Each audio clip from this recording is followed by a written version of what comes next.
نبی داود کی 4938 نمبر حدیث، وہ یہ ہے،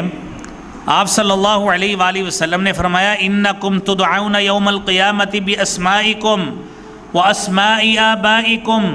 فاحسنوا اسماءکم،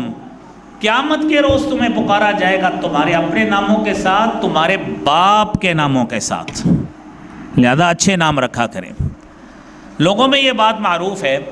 کہ جناب لوگوں کو ماں کی نام سے پکارا جائے گا، ماں کی نسبت کے ساتھ، یہ آپ کو حدیث کا نمبر بتایا ہے۔ اس کے بعد صحیح بخاری کی حدیث ہے 6178 نمبر، امام بخاری رحمۃ اللہ علیہ نے باب قائم کیا ہے،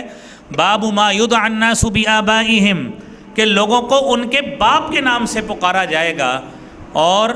نبی کریم صلی اللہ علیہ وآلہ وسلم کی اس میں حدیث نقل کی ہے۔ یہ بات ذہن میں رکھیے کہ صحیح بخاری کی اہم شرح فتح الباری میں علامہ ابن حجر عسقلانی رحمۃ اللہ علیہ نے اس حدیث کی شرح میں ابن بطال کا قول نقل کیا ہے کہ اس حدیث کو نقل کر کے امام بخاری رحمۃ اللہ علیہ نے وہ باب ہمارا بند کر دیا ہے جس کے تحت لوگوں میں، دلوں میں، دماغوں میں مسکنسیپشن اٹھتے ہیں کہ لوگوں کو ماں کے نام سے پکارا جائے گا، وہ کوئی حدیث بھی ٹھیک نہیں ہے، لوگوں کو باپ کے نام سے پکارا جائے گا۔